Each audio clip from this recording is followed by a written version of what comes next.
motions are a high bar to dismiss, right? Like it's hard to get those dismissed, right? Am I right about that?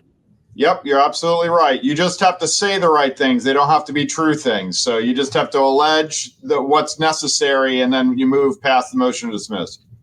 So the only other thing that I derived from this, and then I want you to just take it and run with it and tell us what it means, was that it seems to me, and I jotted this down in my notes here, that the court appeared to agree with the argument that the ACC's deal with ESPN means that they had to protect the grant of rights, right? That they had to do, necessitating the suit. Is that right? Yeah, the judge basically decides that they had a right to protect the ESPN confidentiality, and whether or not they really had an obligation to do so, they had that right to do so, and therefore that's part of his basis for denying FSU's motion to dismiss. Okay, but now from there, I don't know a thing. That's all I had. Okay. So there you go. From the 30,000-foot perspective, this is kind of exactly what we expected to happen here. FSU moved to dismiss, but I think that we talked about the last time that I was on that it was unlikely that we were really going to prevail here. Correct.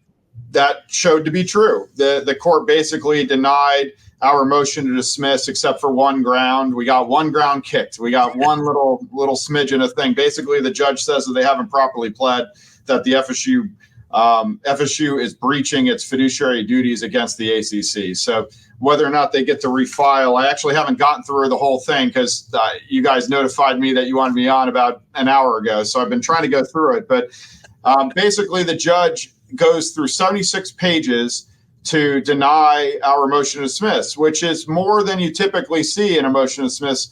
I think that the judge is really taking this seriously, and he wants to bend over backwards to say, look, I'm not just shilling for the ACC.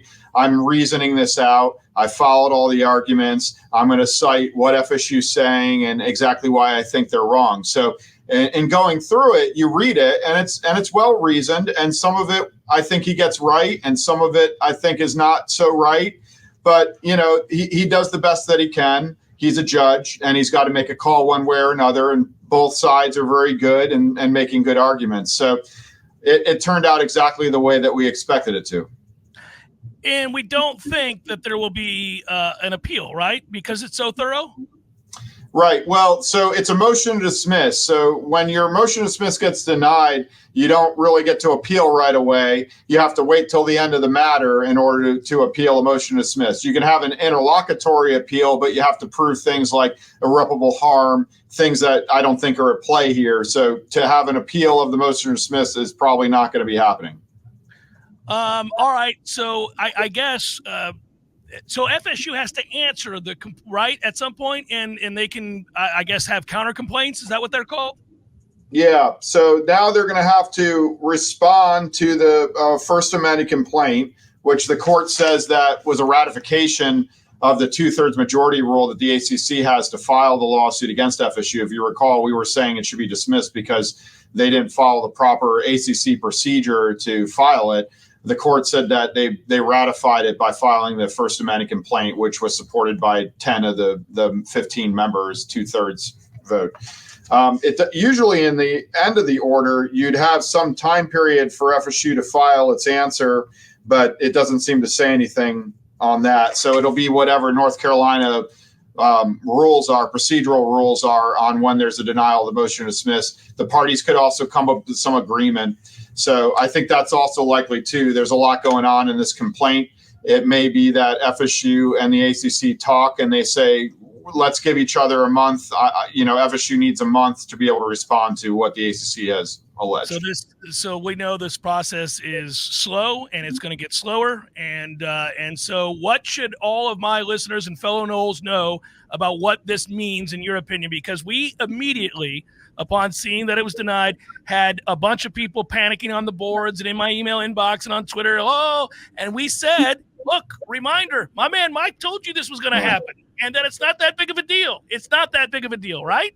It's not that big of a deal in the grand scheme of things. I have to parse through it a little bit more. The court cites a bunch of the allegations that the FSU, that the ACC has pled in its complaint. I'd like to see why it selected certain provisions or excluded others.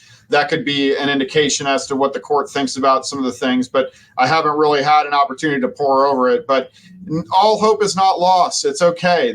We expected this result. At least we got something out of it. We got one of their counts dismissed. So I think that's kind of a win.